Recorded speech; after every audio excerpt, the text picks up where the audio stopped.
I paid for my sister's lavish wedding, but when her in-laws had me uninvited, I quietly canceled every vendor. They found out when guests arrived to an empty, locked venue. My name is Adrian. I'm 34, and I've been the designated fixer in my family since I was old enough to understand what that word meant. You know the type. The one who quietly steps in with a checkbook when things go wrong, who smooths over fights, who always shows up even when nobody else does. I've spent years filling that role. Not because I wanted praise or recognition, but because I honestly believed that's what family did. You supported each other, even when it wasn't convenient, especially then. That belief stuck with me, even after years of being the afterthought, the +1 in every family photo, squeezed in on the edge, half. Cropped out while my younger sister Emily stood dead center, flanked by mom and dad like she was the sun we all revolved around. Emily's the golden child, always has been. Ever since she was little, the family narrative orbited around her milestones, her ballet recitals, her grades, her college acceptances, her relationships. When she got engaged to Jordan, a guy from an old money family with a last name that carried weight in their social circles, it was like a coronation.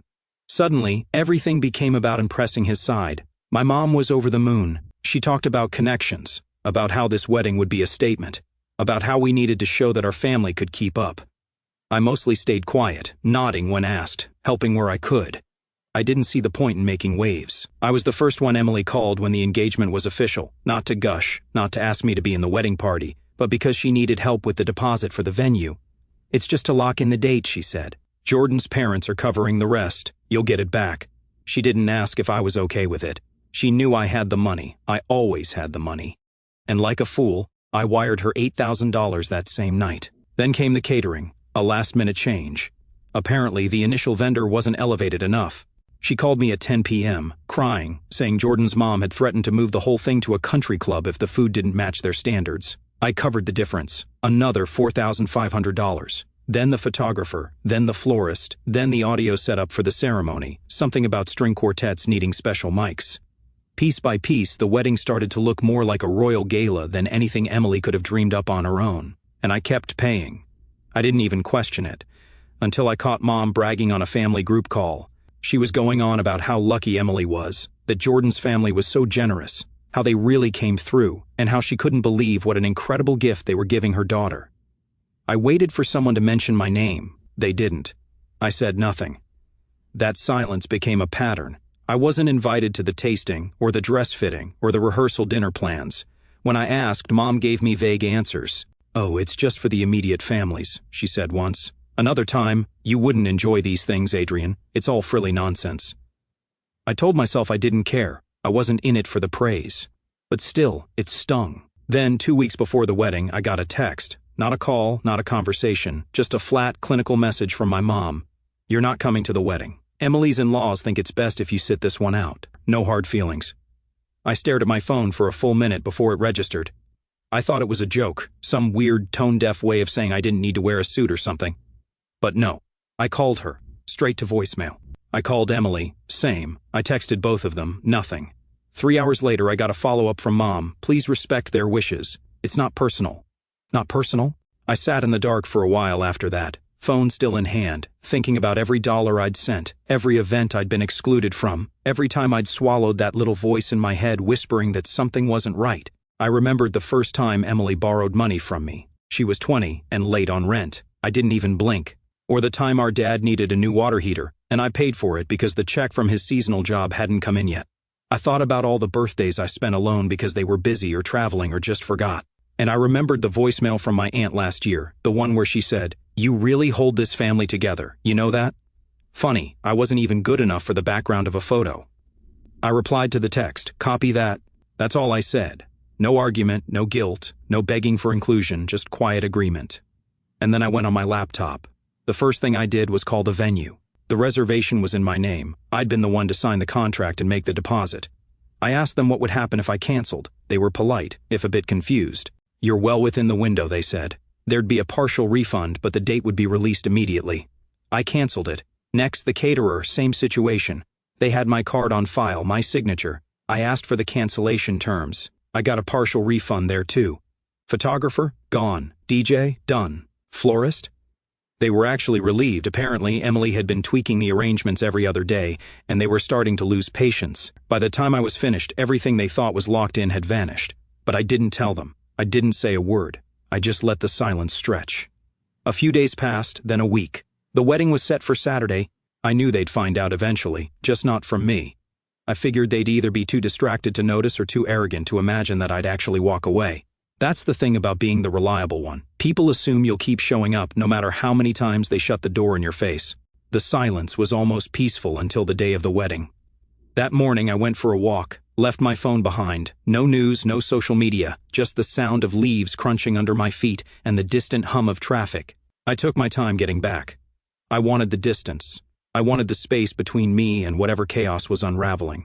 Because I knew that somewhere, right about now, guests were arriving to a locked venue with no chairs, no food, no music, no flowers. I imagined Jordan's mother pacing, Emily crying, my mom trying to reach me, her voice tight with rage and desperation.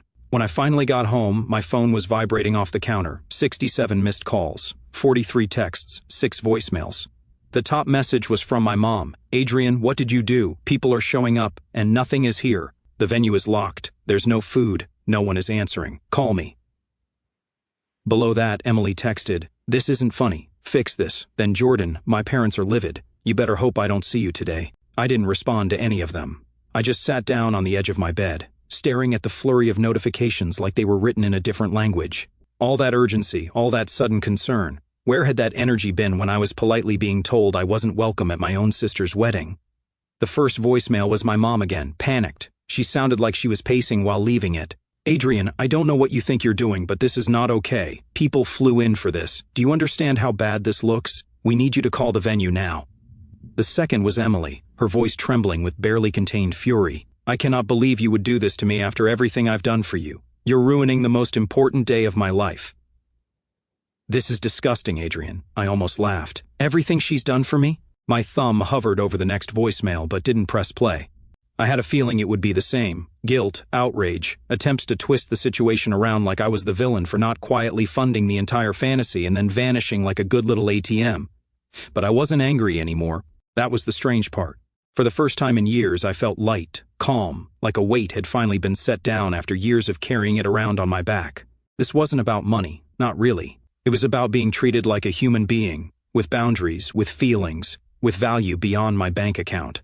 I made myself a cup of coffee and took it out to the small balcony of my apartment. The sun was high, the air sharp and clear. I could hear distant traffic, the quiet bustle of a Saturday that for most people was just another day. For me, it felt like a reset. At noon, the calls started up again. The guest list must have reached the venue by then, and the full scope of the disaster had finally landed.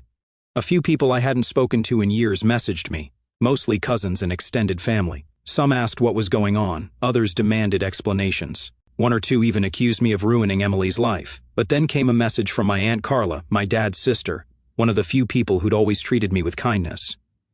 Her message just said, I heard what happened. I'm so sorry they treated you that way. If you need anything, I'm here. That was the only one I answered. By late afternoon, things were unraveling publicly. Photos started surfacing online, guests in suits and cocktail dresses standing outside a locked venue. Someone had snapped a shot of the closed for private event sign, still taped to the gate, untouched. Another had taken a video of Jordan arguing with what looked like a parking attendant. There was no food truck, no decorations, no music, just confusion and growing frustration. A friend from high school I hadn't spoken to in ages messaged me a link to a Facebook post from one of Jordan's relatives. It was a long, angry rant about entitled families, about how some people clearly can't handle hosting a real wedding, and how certain people had sabotaged a beautiful day because they couldn't stand not being the center of attention. I didn't even bother replying. Let them build whatever story they needed to feel righteous. But then, around 5:12 p.m., my phone rang again. This time I answered. It was Mom Adrian, she said, her voice thin and hoarse. We need to talk. There was no warmth in her tone, just urgency, maybe even desperation. I stayed quiet. We're at the hotel now, she continued. Emily is hysterical. Jordan's parents are furious. This is a disaster. You can't just vanish and leave us like this. Why would you do something so cruel? I exhaled slowly, gripping the phone tighter than I needed to. You said I wasn't invited, I said calmly. I respected that. That's not what I meant, she snapped. You knew this wasn't personal. It was personal to me. There was a pause, a long one. I could hear muffled voices in the background, maybe Emily shouting, maybe someone crying. Then Mom said, "You didn't have to destroy everything." "I didn't destroy anything," I replied. "I just stopped paying for it." Another silence. Then, almost in a whisper, "Adrian, they think you did this to punish her." I let that hang in the air for a moment. "No," I said. "This was me finally choosing myself." She started to respond, but I cut her off. "Mom, I didn't say anything when you left me out of everything. Not the tasting, not the rehearsal dinner, not even a seat at the wedding. I gave money, I gave time, I gave support. And in return, I got a text telling me I was an inconvenience to be removed. That wasn't me. You signed your name to it." She fell quiet again. "You don't get to decide when I matter and when I don't," I said. "You don't get to use me like a resource and then toss me out like clutter." "I'm your mother," she said softly. "And I'm your son," I replied. "Funny how that only seems to matter when I'm footing the bill." Her voice broke a little after that. "Adrian, what are we supposed to do now?" I didn't answer right away. I just stared out at the city skyline, watching the sun dip behind the buildings, the sky turning that deep gold that always made me feel both small and grounded. Finally, I said, "I don't know, Mom, but I won't be your safety net anymore." Then I hung up. I knew that was only the beginning, that there would be fallout, that Jordan's family would escalate, that Emily would scream, that Mom would spiral. I knew the story they'd tell about me, the villainous older brother who ruined the fairy tale. But for once I didn't care. I had finally drawn a line, and the real reckoning hadn't even begun. The calls didn't stop. They slowed, sure, morphed from full-on panicked ring storms to quieter, more strategic attempts. But they didn't stop. Jordan's dad left me a voicemail the next day. Calm, cold, something about legal ramifications and breach of verbal agreement. It was funny, in a bitter kind of way. I could practically hear the golf club in his hand as he dictated it, like I was some underperforming vendor, not a human being who'd personally bankrolled the fantasy his son married into. I didn't respond. I didn't flinch either. Let them sue me for canceling things I paid for, under my name, with my card. Let them explain to a lawyer how they uninvited the man who funded the entire operation, then assumed he'd still show up, silent, invisible, and obedient, like a check that signs itself. I spent the following week off social media, off family chats, off everything. I needed air. I needed distance. I stayed local, hit the gym in the mornings, read in cafes, walked longer routes home. No one recognized me, and I liked it that way. It felt clean, like I was rinsing off years of built-up residue, shedding the identity they'd carved out for me, the bank, the background brother, the silent son. But silence has a shelf life, and on the 6th day after the wedding imploded, that silence shattered. It was evening. I had just sat down with a plate of takeout when my buzzer went off. I wasn't expecting anyone. The building has a camera at the front door, so I flicked on the screen, already half expecting a delivery person who got the wrong apartment. It was Emily, hair up in a messy bun, makeup smudged, arms crossed tightly against her chest like she was holding herself together with sheer willpower. Her phone was clutched in one hand, screen still lit, as if she'd been rereading something over and over again. I didn't move. She rang again, then a third time. Then she looked up at the camera. "Adrian," she said, her voice barely audible through the speaker. "I know you're watching." I stayed frozen. I didn't know what I felt. Not anger exactly, and not sympathy either, just a slow, churning mix of confusion, detachment, and something sharp I couldn't quite name. "I need to talk to you," she said, her voice cracking slightly. "Please." After a moment, I pressed the button. The door clicked open. A few minutes later, she was standing in my hallway, arms still crossed, eyes darting around like she didn't quite recognize the space. I didn't offer her a seat. I didn't offer her water. I just leaned against the wall and waited. She didn't speak right away, just looked at me. "You really did it," she finally said, almost in awe. I said nothing. "You actually canceled everything." "Yep, you didn't even tell us." "You told me I wasn't welcome." Her mouth twitched. I couldn't tell if it was frustration or guilt. "That wasn't me. That was Mom. You didn't stop her." She opened her mouth, closed it again. "It wasn't like I could. You could have called me, you could have texted, you could have said, 'Adrian, I want you there.'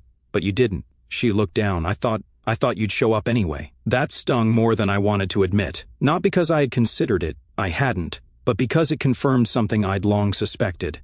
They didn't see me as a person with limits. Just a guarantee, the guy who shows up, pays up, shuts up. "Did you ever even plan to pay me back?" I asked, voice quieter now. She didn't answer right away. Then, no, simple, honest, awful. I exhaled slowly. "Then what are you doing here, Emily?" Her eyes flicked up to mine. "I don't know. I believed that." There was a long, heavy silence between us. I watched her face, saw the faint twitch in her jaw. The stress, the shame, the stubborn pride fighting not to break. She looked smaller somehow, not physically, but in presence. The girl who used to command every room we walked into, who turned heads and wielded attention like a spotlight, now standing in front of me, dimmed, not defeated but real. "Do you regret it?" I asked. She flinched. "What, the wedding?" "No, the text." Her lip quivered for just a second. "I didn't write it, Adrian, but I let it be sent. That was the closest I was going to get to an apology." I nodded once. "Okay." She finally stepped forward like she was going to say something more, but then her phone buzzed. She glanced down at it, eyes scanning whatever message came through, then looked up again. "Jordan's family thinks you're unstable," she said, almost casually. "Let them." "You're not going to defend yourself?" "No." Her brow furrowed. "Why not?" I shrugged. "Because I don't owe them anything. Not anymore. Not you, not Mom, not anyone who saw me as a wallet with legs." Emily stepped back, arms dropping slightly. "So, that's it? You're just done?" I looked at her for a long moment. "No. I'm just finally even." She didn't respond, just stood there in the middle of my apartment, looking around like she wanted to find something to hold on to. But there was nothing left for her here. Not guilt, not comfort, not even anger, just the stillness of someone who'd stopped waiting for closure and decided to make their own. Finally, I said, "You should go." She hesitated, then nodded. She turned and walked to the door. Just before she opened it, she paused and said, "I don't know how we come back from this." I didn't say anything. She left, and for the first time in my life, I let her. After Emily left, the quiet in my apartment settled like dust. I stood there for a while, staring at the closed door, half expecting her to come back, to knock again, to say something, anything, that would put a different ending on this mess. But she didn't. She walked away, and I finally understood that she wasn't the only one that night I made a decision. I wasn't going to be part of this family the way they wanted anymore. I wasn't going to be the silent supporter, the invisible backbone, the human wallet they called only when their world started tilting. I wasn't going to sit around waiting for a half-hearted apology that wouldn't come. I needed to end this properly, not in anger, not in bitterness, just in truth. The next morning, I got up early, sat down with a mug of coffee, opened my laptop and drafted a message. Not for Emily, not for Mom, not even for Jordan's puffed-up family. It was for the whole extended family, every cousin, every aunt, every uncle, even a few second cousins, who only saw my name pop up at weddings and funerals. The subject line was simple, a few things you should know, and in the email I laid it all out. I explained, without venom, exactly what had happened, how I'd funded most of the wedding, $22,000 in total between deposits, vendor fees, upgrades, because I was asked for help, how I was later uninvited by my own family in favor of optics, how I canceled the services that were under my name and legally my responsibility because I had been explicitly told I was not wanted. I made it clear there was no sabotage, no drunken tantrum, no petty revenge, just a simple final withdrawal of support. I attached receipts, invoices, screenshots, not to brag, not to humiliate, just to show the undeniable reality. I wasn't about to let Jordan's parents spin some sob story about a jealous brother without the full truth standing right there for anyone willing to see it.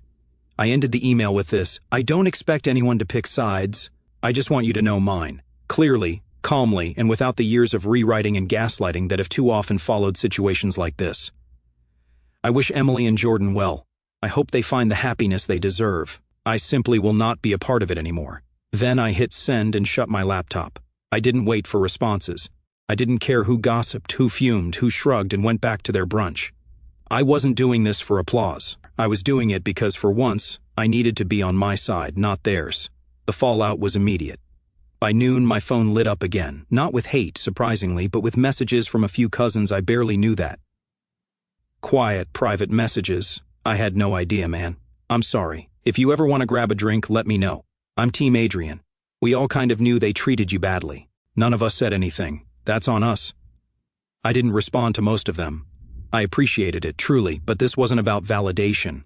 It wasn't about burning it all down for a cheering crowd. It was about walking away from a life where I was expected to swallow everything and pretend it tasted fine. Of course, Mom eventually responded too. A long, rambling email full of justifications and half-hearted non-apologies. We didn't mean for it to escalate. We were under a lot of pressure from Jordan's family. "You should have communicated better. Family is about forgiveness." She even tried the emotional card. "You know your father would have been heartbroken to see us like this." I didn't even finish reading it. I archived it and blocked her number. I wasn't angry. I wasn't even hurt anymore. I just didn't have anything left to give her. The final blow came about a week later, though I didn't know it until my Aunt Carla called me, laughing so hard she could barely get the words out. Apparently, Jordan's family, so obsessed with status and appearances, hadn't taken kindly to the wedding fiasco being exposed publicly. Not because I had leaked anything, but because one of the guests, some distant cousin of Jordan's, had posted about it on Facebook in graphic, humiliating detail. A local gossip blog picked it up, and then a regional news outlet, wedding disaster, $100,000 celebration ends in empty venue and angry guests. Jordan's family was mortified, furious. Their carefully curated image took a hit. There were talks about legal options, but nothing ever came of it because, again, all the contracts were tied to me, and I had been legally in the clear. Jordan apparently started pulling away from Emily almost immediately afterward, whispered accusations, tension, resentment. The cracks widened until 6 months later they filed for divorce. I didn't celebrate it. Divorce is ugly, it's painful, even when the people involved are selfish and shallow. But in the privacy of my own mind, I acknowledged a truth I couldn't ignore. They had built their marriage on sand, on lies, on entitlement, and when the tide finally came in, they were shocked to find no foundation underneath them. As for me, I moved on. I switched jobs, left the city I grew up in for one where nobody knew me as Emily's brother or the one who always helped. I built a new life, smaller, quieter, but infinitely more mine. I stopped showing up just because I was expected to. I stopped answering calls that only came when someone needed something. I stopped making excuses for people who wouldn't do the same for me. And I started living, really living. I traveled, took up photography, made friends who knew me not for what I could give, but for who I was. Sometimes, late at night, I'd think about them, my old family, and wonder if they ever truly understood why I left, if they sat around holiday tables with a conspicuous empty chair and whispered about how I changed, about how cold I'd become. Maybe they did. But more likely, they just replaced me with silence. Families like that are experts at rewriting history. Either way, it didn't matter. I wasn't their ghost to summon anymore. I was free, and this time, it wasn't because they allowed it. It was because I took it. And I never looked back.